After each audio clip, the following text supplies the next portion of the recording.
Hola a todos, bienvenidos a la lectura de la 176ª jornada. Recuerda, si vienes de la noche anterior, que esas noches tienen ciertos saltos extraños.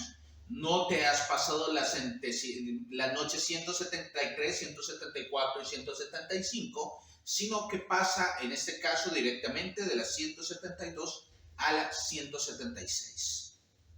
Teniendo eso claro, ella, Sherezada, dijo: en efecto, la torre en que se había encerrado a Camaralzaman estaba abandonada muchos años antes y databa del tiempo de los antiguos romanos, y al pie de la torre había un pozo también antiquísimo y de construcción romana, y aquel pozo era precisamente el que servía de habitación a una efrita joven llamada Maimuna. Voy a detenerme aquí también porque es muy importante, porque eso nos sirve de nuevo para recordar que las mil y una noches proceden de épocas muy diferentes, ¿sí? Cuando leíamos la historia del rey Omar al-Neman, estábamos hablando de un conflicto que había con los romanos, ¿sí? Con los rumíes, los llamaban ellos y hacían sitio a Constantinia. Sin embargo, aquí ya se mencionan los antiguos romanos, lo cual nos fecharía o nos dataría este cuento en una época posterior a la del rey Omar al-Neman. Bueno, al menos uno infiere eso con los datos que tiene. Continuemos entonces. La efrita Maimuna, de la posteridad de Eblis, era hija del poderoso efrit Don Riad, jefe principal de los genios subterráneos. Maimuna era una efrita muy agradable, creyente sumisa, ilustre entre todas las hijas de los genios por sus propias virtudes y las de su ascendencia, famosas en las regiones de lo desconocido. Sobre las 12 de aquella noche, la efrita Maimuna salió del pozo, según solía, a tomar el fresco y voló ligera hacia los estados del cielo, para dirigirse desde allí al lugar hacia el cual se sintiera atraída. Y al pasar por cerca de la techumbre de la torre, se asombró de ver luz en un sitio en que desde hacía largos años nunca había visto nada. Dijo pues para sí: seguramente que esta luz está ahí por algo. He de entrar dentro a ver lo que es. Entonces dio un rodeo y penetró en la torre, y vio al esclavo echado a la puerta, pero sin pararse. Pasó por encima y entró en la habitación. ¿Y cuál no fue su encantadora sorpresa al ver al joven que estaba echado medio desnudo en la cama? Empezó por alzarse de puntillas y, para verle mejor, se acercó sigilosamente, después de haberse bajado las alas que la molestaban un tanto en aquella habitación tan angosta, y levantó por completo la colcha que tapaba la cara del joven y la dejó estupefacta su hermosura. Y estuvo sin respirar una hora, por temor a despertarle antes de haber podido admirar a su gusto todas las delicadezas que le formaban, porque en verdad el encanto que desprendía de toda su persona, el color delicado de sus mejillas, la tibieza de sus párpados de pestañas llenas de sombra pálida y larguísima, la curva adorable de sus cejas, todo ello, incluso el olor embriagador de su piel y los reflejos dulces de su cuerpo, hubieron de emocionar a la gentil Maimuna, que en toda su vida de excursiones a través de la tierra habitable había visto semejante belleza. Ciertamente bien se le podían aplicar estos versos del poeta: al contacto de mis labios vi que se ennegrecían sus pupilas, que son mi locura, y se sonrojaban sus mejillas, que son toda mi alma. Y exclamó: oh corazón mío, di a los que se atreven a motejar tu pasión, oh censores, enseñadme un objeto tan hermoso como mi amado. Y cuando la efrita Maimuna, hija del efrit Don Riad, sacó bien sus ojos con aquel espectáculo maravilloso, alabó a Alá, exclamando: bendito sea el creador que modela la perfección. Después pensó: ¿y cómo los padres de este adolescente pueden separarse de él para encerrarse solo en esta torre derruida? ¿No temerán los maleficios de los genios malos de mi raza que habitan en los escombros y en los lugares desiertos? Pero por Alá, ya que ellos no hacen caso de su hijo, juro otorgarle mi protección y defenderle contra todo efrit que, atraído por sus encantos, quiera abusar de él. Después se inclinó sobre Camaralzaman y le besó en los labios con gran delicadeza y en los párpados y en ambas mejillas, volviendo a taparle con la colcha sin despertarle, y abrió las alas volando por la alta ventana hacia el cielo. Y aquí tenemos una nota del traductor, curiosamente, que nos explica algo de por qué estamos en la 176ª jornada. Dice: como las noches anteriores ocupan cada una pocos renglones, eso se ve en la de Vernet, por ejemplo, en el texto árabe, he suprimido las indicaciones de su orden numérico para no interrumpir el relato con demasiada frecuencia. Lo mismo procederé en adelante siempre que se presente el mismo caso. Y bueno, entonces ya lo vemos que no es la traducción, que no es culpa de la versión en particular ni culpa de Macrux, sino del traductor, en este caso Blasco Ibáñez, que decidió operar así para no hacer lo que hace Bernat, que es cortar cada muy poca noche, muy pocos momentos el relato. Retomamos. Pero al llegar a la región media para tomar el fresco y cuando se cernía tranquilamente, pensando en el joven dormido, de pronto y nada lejos, oyó un ruido de precipitado batir de alas que le hizo volverse hacia aquella parte y vio que el autor del ruido era el Efrit Danash, genio de mala especie, uno de los rebeldes que no atacan ni reconocen la supremacía de Shamurash, el más rápido de los genios en las carreras aéreas.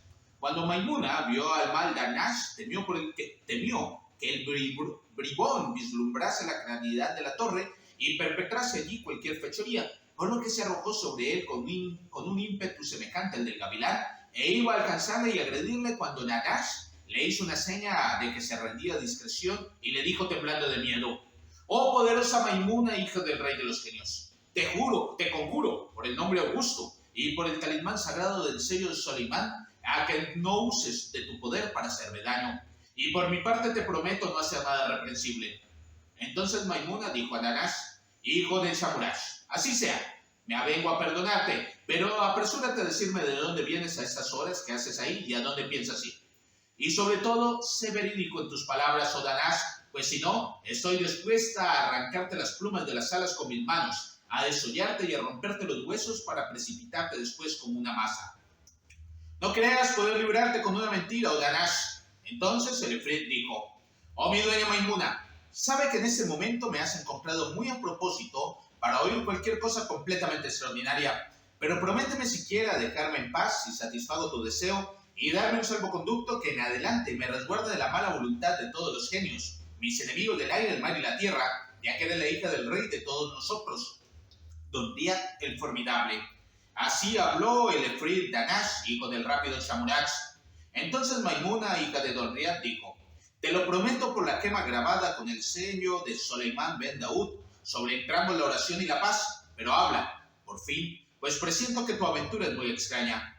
Entonces el Efrit Danash acortó la carrera, giró sobre sí mismo y fue a colocarse al lado de Maimuna. Después contó del modo siguiente su aventura: «Sabe, oh gloriosa Maimuna, que vengo en este momento del fondo de un interior lejano de los extremos de China, país en que reina el gran Gayur, señor de El Baur y de El Qusur, en donde se yerguen en derredor numerosas torres y se encuentran su corte, sus mujeres con sus atavíos y sus guardias rodeando todo el contorno. Y allí han visto mis ojos la cosa más hermosa de todos mis viajes y mis giras, su hija única, el Set Budur. Y como le es imposible a mi lengua, aún exponiéndose a criar pelo, el pintarte la belleza de esa princesa, me contentaré con enumerarte sencillamente sus cualidades de un modo aproximado. Escucha pues, oh Maimuna». Recordemos que ya no recuerdo en ese momento el relato en particular, pero ese subterfugio del encuentro de los dos genios que luego se van a conocer para ver quién es el más bello y luego juntar estas dos personas, es un recurso que ya ha sido jugado en otro relato. Te hablaré de su cabellera, luego te describiré su rostro, luego sus mejillas, luego sus labios, su saliva, su lengua, su garganta, sus pechos, su vientre, sus caderas, sus nalgas, sus centros, sus muslos y por fin sus pies, oh Maimuna. Bismillah.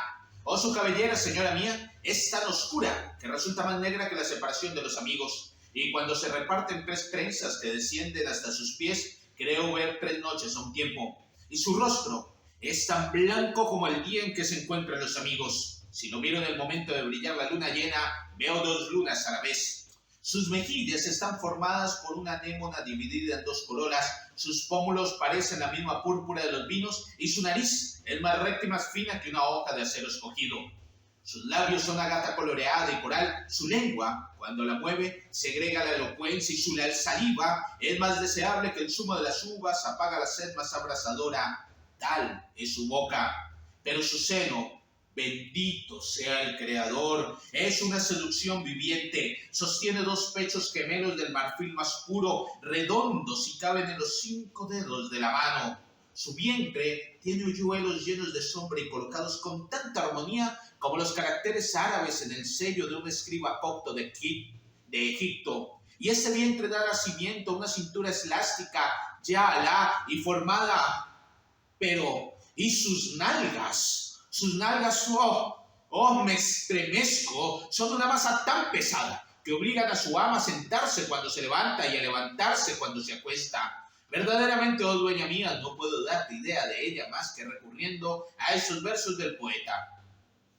Tiene un trasero enorme y fastuoso que necesitaría una cintura menos frágil que la que está suspendido. Es para ella y para mí origen de torturas incesantes y de alboroto, pues. A ella la obliga a sentarse cuando se levanta y a mí, cuando pienso en él, me pone el zip siempre erguido. Tal es su trasero, y de él se desprenden dos muslos gloriosos de mármol blanco, sólidos, unidos en lo alto por una corona. Después vienen las piernas y los pies gentiles y tan pequeños que me asombra cómo pueden sostener tantos pesos superpuestos. En cuanto a su centro, oh Maimuna, a decir verdad, desespero de poder hablarte de él como corresponde, pues es definitivamente absoluto. Por ahora, solo esto mi lengua puede revelarte, ni siquiera por ademanes me sería posible hacerte apreciar todas sus suntuosidades. Y así es poco más o menos, oh Maimuna, la adolescente princesa El Set Budur, hija del rey Gayur.